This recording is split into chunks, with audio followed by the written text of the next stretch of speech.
Impact Wrestling, big pay-per-view, big championship, 2 championships to be exact, are on the line from 2 different companies. Worlds will collide. Well, I don't know if I want to say worlds will collide. That sounds corny. I ain't gonna lie. But we're gonna get into this Impact Rebellion card, man. It got. I'm just gonna count the matches up real quick. 1, 2, 3, 4, 5, 6, 7, 8. It got almost a good team card match, and we're gonna get into some predictions. Hopefully, hopefully our predictions are right. Most of me, and hopefully it's a good card. So, yeah, hit that like button, people. Let's get into it. First match that we're going to talk about is the Team Storm versus Team Violent by Design. One of the things I want to throw out there is, I don't know what this pay-per-view, I don't think, like some of the other little Impact specials were like pre-recorded. This is something I know. I don't think this is a big pay-per-view. I don't think this pay-per-view is pre-recorded. I mean, it could be. I would think this being a big pay-per-view, that they won't pre-recorded. It won't be like a pre-recorded pay-per-view, but I don't know. I would think not, because one of the reasons I would say this is because Eric Young tore his ACL, like during the last tapings. So if it's not pre-recorded, then Eric Young will not be there at this pay-per-view. Actually, this coming Thursday will probably be his last match that he had before, because he tore his ACL in a couple of matches before. So I don't know what they're going to do with this match. They can go anywhere with it, and you don't know Impact, and you don't know who the hell big pay-per-view Impact like to bring in people. They ain't going to bring in none of the 10 people that got released by the WWE recently, because they can't wrestle until like July. But yeah, in that match we have Chris Sabin, Eddie Edwards, James Storm, Willie Mack versus Violent by Design, Joe Doring, Rhino, and Young Diener, and possibly somebody else that comes in for Eric Young. Who you got? Yeah, James Storm. I don't want to hear that. I got James Storm. That was say it's kind of weird that they doing the same match again, because they last pay per view I think it was Hardcore Justice, yeah. In their last pay per view they had kind of like a similar match. That was different 4 people. I get it, because there's 4 people involved by design, so they're gonna probably always have, they're a faction, so they're gonna always have like a 4-person match, kind of. So, and they won that match. And then they kind of go to the thing of like, do certain heels or certain people need wins and losses? I kind of felt like, damn, every time I see Violent by Design, they always taking an L. And then they came back and they won the Hardcore Justice. So, big pay-per-view, big Rebellion pay-per-view. They probably going to bring in somebody. Hopefully, they bring in somebody that is very appealing and that fits the group. I'm going with Violent by Design. I gotta go with EY, even though he ain't gonna die, but he's still the captain.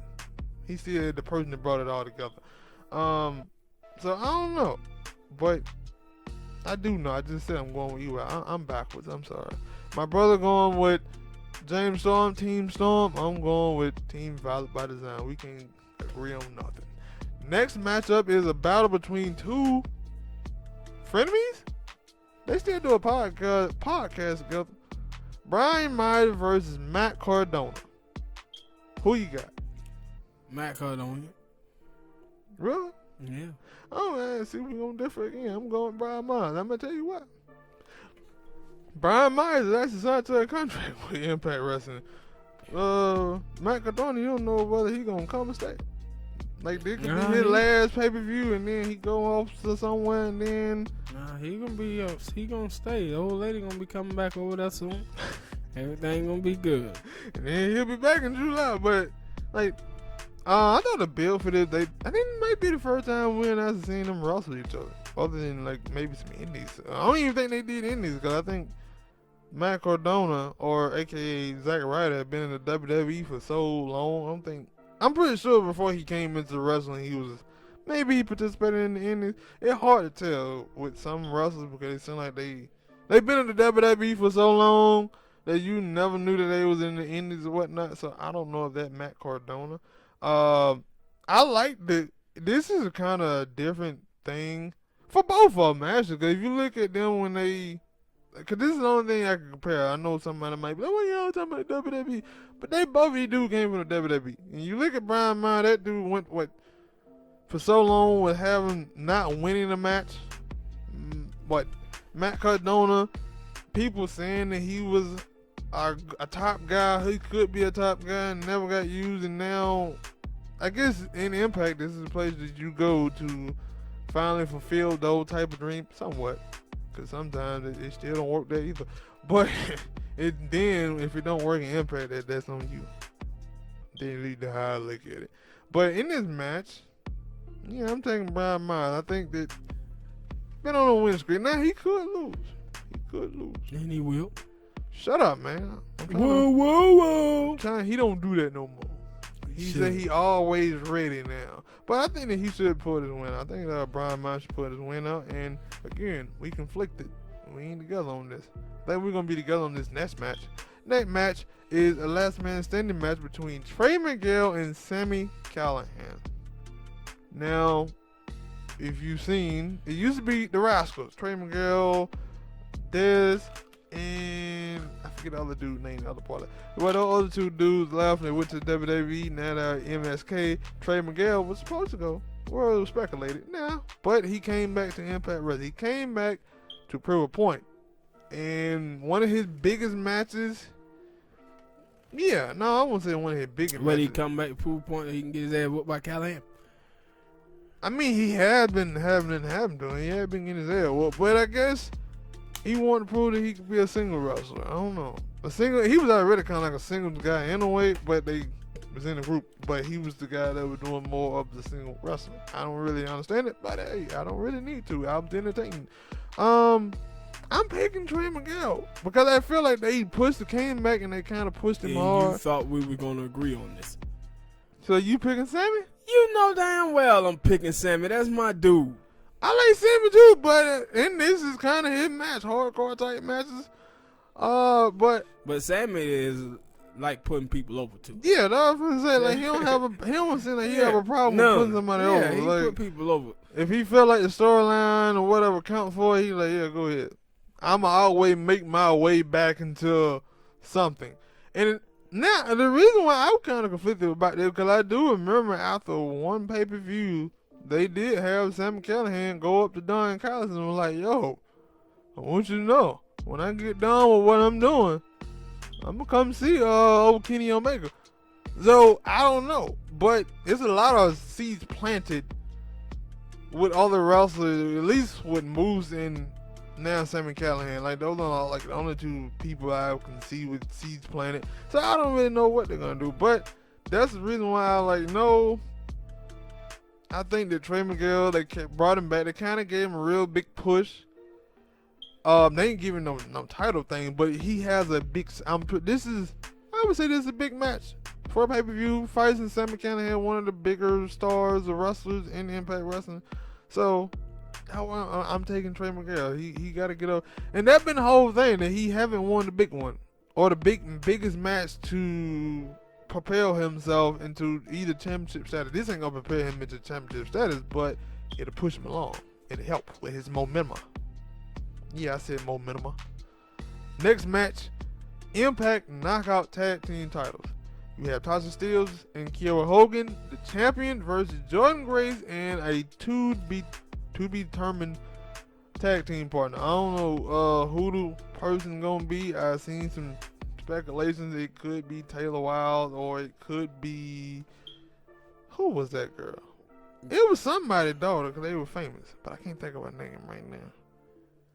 But I don't know who they could bring in to be her tag team partner. And I was kind of curious what they were going to do with Jordan Grace because I remember seeing something about, and I still don't know if, like I would have to think at their point that they were taking them titles off of Tasha Steelz and Kiera Hogan. They had held them since like January, and I would think they would take them off of them at their point. But one of the reasons why I'm not is because it was like rumors that Jordan Gray could leave Impact Wrestling. Her contract is what, due in May, something like that. I don't really like talking about people's contracts. That ain't none of my business. But so I don't know. Like they could win and then find out that no, she's gonna re-sign a contract. I don't know. But that's why I'm a little skeptical. And then I really want to say I'm also a little skeptical because you got to bring somebody in who is either on contract now with Impact Wrestling or will be in contract, under contract with Impact Wrestling. And I do kind of feel like, no, this might be the time they take the belts off of Tasha Steele and Kiera Hogan. I like them with the belts, but they might take them off. No, that's why I'm going to Kiera Hogan then, because I think they got a buzz going on with them. They're very entertaining, funny, yes, witty, and I think they'll need a tag team that is, who has some type of status, some type of level to them. Tag teams, yeah. And then just, hey, we're going to have Joy and Grace, and then we're going to bring in this other person that we don't know, and they just going to jump in and beat a team that been together, that got chemistry, and just win the title. Yeah, no, I get that point, and now I look at it and I say, cause I think in all wrestling, they all look for the moments. And if they feel like Jordan Grace with whoever, I don't know whoever it could be, there could be a moment, then I feel like they would do that.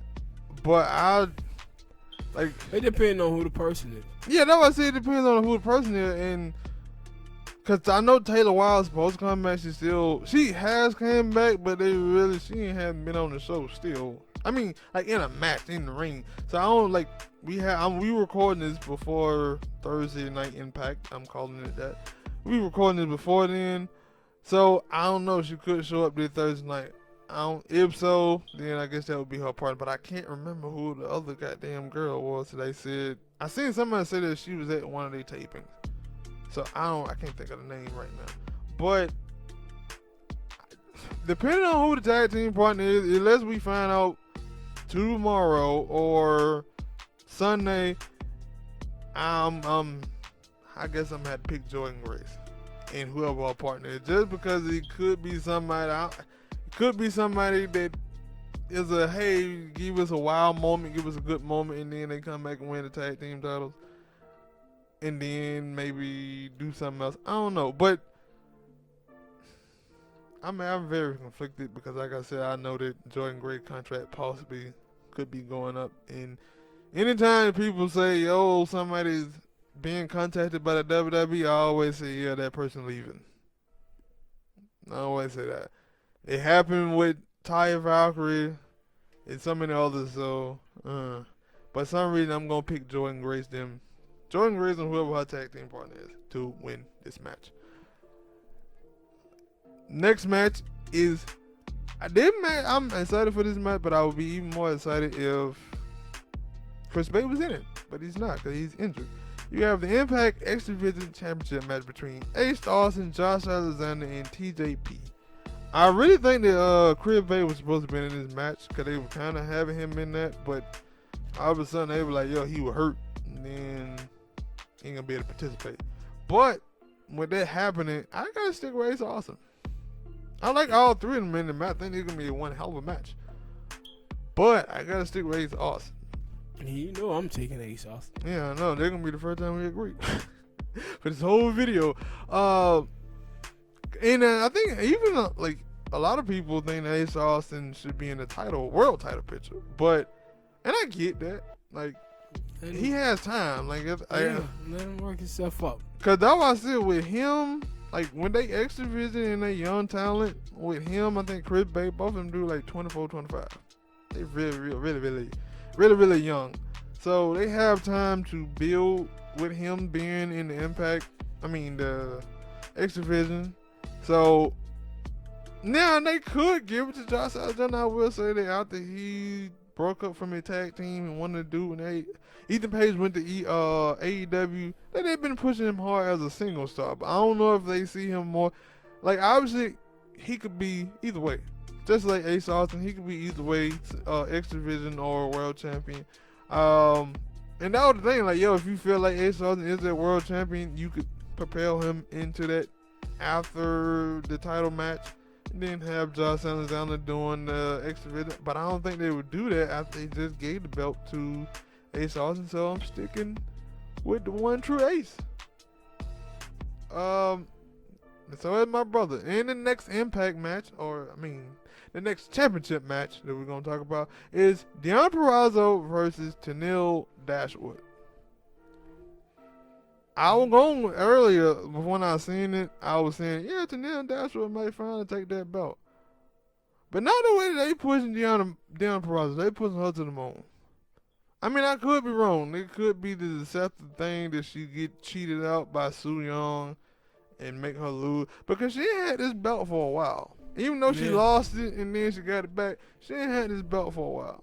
And one of the things I always, like, if you watch the Stone Cold bio type documentary, like, one of the things that he would get when he was the guy, when he was the world champion, it was a thing of like, yo, you got to build people up to be able to face him because he's such a big star.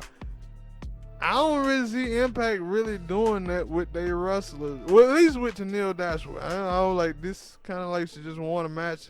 Unless you go back and take all the things that Tenille Dashwood had been doing all the way up until that point, then maybe you can say, yeah, and then she still got the WWE fan base too. Like, a lot of people liked her when she was Emma in the WWE. They just never could really find something big for her. And so, with that, that's why I say I'm a little conflicted with who I'm gonna pick.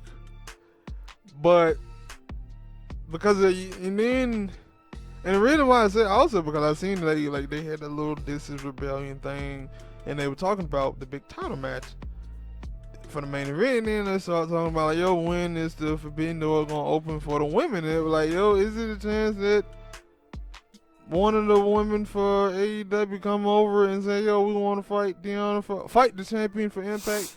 I would probably say you go with Deonna, other than Tenille. But then again, who, like you said, WWE wise, name wise, who is bigger, Tenille Dashwood or Deonna Purrazzo? You probably would go with Tenille Dashwood because of the Emma fans. Yeah, but they had put more effort into her though. Yes, and that's why I say, like, if you wanted to take that, you could look at and say who would have been a better match with Kenny Omega, Moose, or Rick Swann. I would have picked Moose, but they went with Rick Swann. And that's why I say I'm conflicted in this match. And at first, because that night I was like, no, I'm picking Tenille Dashwood. And now I'm sitting here saying, no, I'm going to stick with the Deonna. So I'm going with Tenille. Yeah, I think I'm going to jump back on Tenille. I think it'd be her first title run in Impact. She did have a chance when she fought Ty Valkyrie way back, but she lost. And then I think there's another thing I'm forgetting. This is actually probably it might be the first time I've seen, no, because it was a Bully Ray match.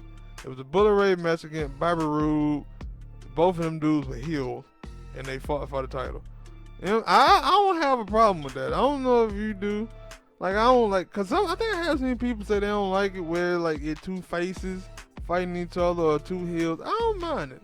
If you got a good storyline, I don't care if it's two bad guys fighting each other. Sometimes it happens. And then, of course, one of them will turn a good guy afterward, but yeah, you got two heels and Tenille Dashwood and Deonna Purrazzo going against each other. And I think it is very entertaining. For the little stuff that they have done, it has been very entertaining. So, yeah, I'm taking Tenille Dashwood in this match for the win and the new knockout champion. Next match, co-main event, possibly, maybe. I'm just spitballing, I don't really know. Impact World Tag Team Championship between Finn Juice, that David Finlay, Juice Robinson, the champ for New Japan. Well, they ain't from New Japan. They are from New Japan, but they got the Impact World Tag Team titles. Versus the Good Brothers. That's Carl Anderson and Doc Gallows. I think the Doc Gallows then will win their titles back. I think that was a shine. When Finn Juice won, that was a good. A good sign from Impact Wrestling to show that there ain't no title. Because it was the whole thing about Impact Wrestling and New Japan having beef.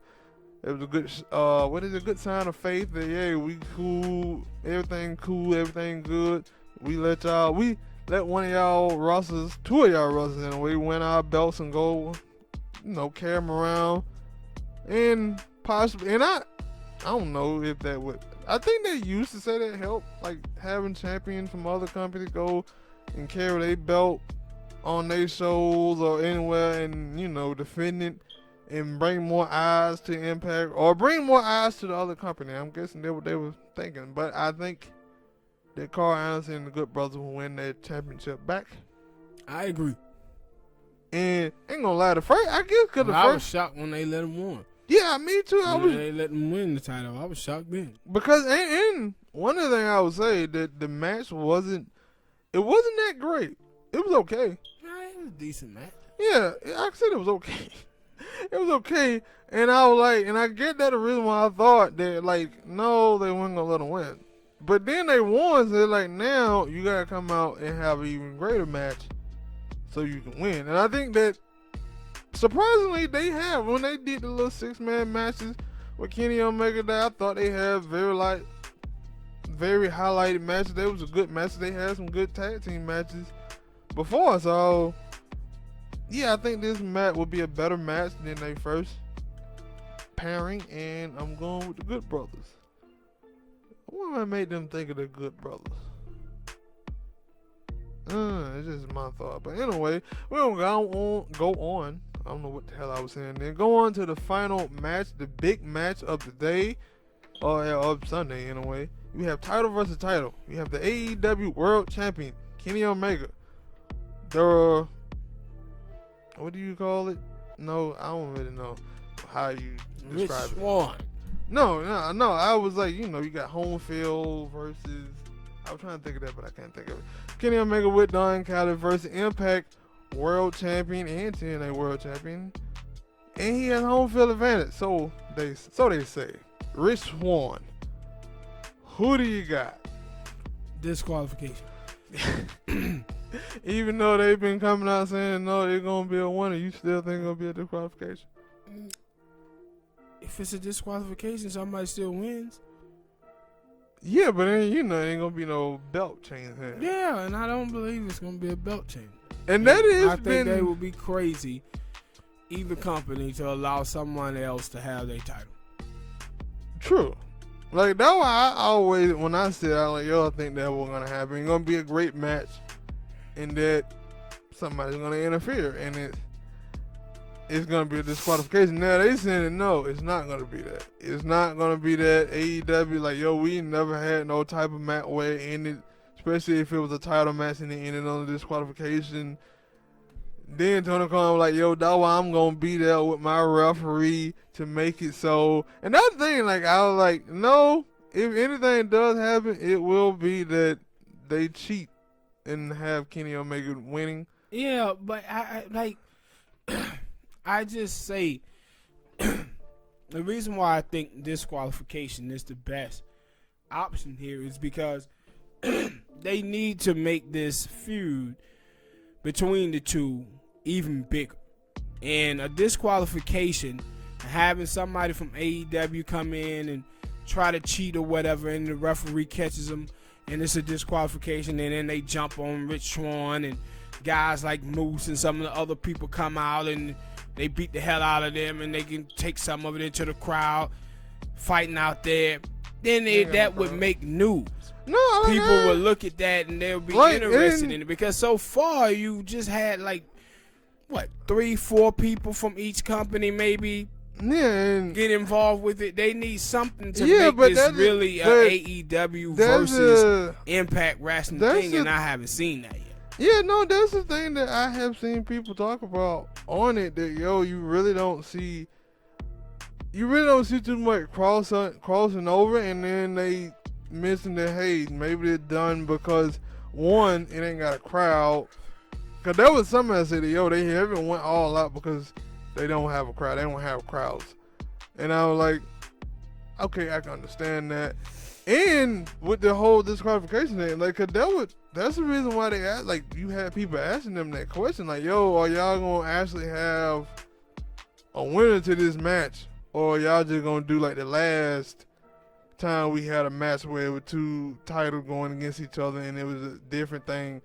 Because people have said, oh, this gonna be a good match, but ain't now one of them gonna really win the belt. And I don't really know. I don't think, like, when I saw it, I was like, no. And that's why I said, because the first time they had a match, Kenny Omega took the pin. He took the pin, he pinned Rick Swann. And then I'm looking at it saying, it ain't no way in hell Rick Swann is gonna beat Kenny Omega for that belt. There ain't no way. Yeah, but if I asked you about the two titles that he got, was he gonna win them? You probably said nah. But he won both. But if you think about it, Kenny Omega got two belts too. He got a belt from, and so that's why I said, like, it depends. But like with Kenny Omega, you wasn't shocked by now one of the titles that he won because of his name, his track record. No, what I'm trying to say about Impact, that if I can look at Impact and say, they let two dudes from New Japan come over there and win their tag team titles. Who said that they won't look at it and say, and Kenny Omega is a way bigger name in wrestling than Finjuice is. Who says that they won't let him take their belt? Yeah, Triple H did it, and then he ain't even wrestled in Triple H since because of COVID. I don't think this is a thing I ain't supposed to say on YouTube, but I just said it. I don't give a fuck. I really don't. I don't really understand it. But he won and wrestled, I think, like a couple months ago in AAA again, and then we ain't seen him wrestling there since. And they're like, yeah, we'll be alright. But the thing is, for the AEW and Impact, they like, no, because we both in America, it really ain't that far from Nashville to Tennessee, and Impact do taping. Yeah, he'll be able to do both. And I'm like, really? We'll see. No, I said, no, this title match is very interesting. It's gonna be very interesting. Like, I do think that it's a great chance it could be a disqualification. I do also think that Kenny Omega can win this belt. It's a slight chance that I believe that Rick Swann can win this belt. Because the way they've been pushing it, that's how they've been pushing it. They've been making you seem like, nah, Rick Swann can actually get Kenny Omega. Now, because I was one of the first people who was saying that, no, I don't want to see no match between Rick Swann and Kenny Omega. They had that little 6-man, and I was like, you know what? I want to see this match. I also want to see Moose, but I want to see this match. And I continue to say that because every time them two was in the ring, it was great. And it was only short little spurts, but I'm like, I don't know how this shit gonna go Sunday. I will be there and I will be highly entertained. I think you will too. But my brother said he going for a disqualification. I'm going with Kenny Omega. Y'all let us know down in the comment section who you got, what do you expect to happen in this match specifically. And yeah, thank you for watching. Hit the like button, subscribe to the channel. All the support you show to our channel and in this video is very appreciated. Peace out.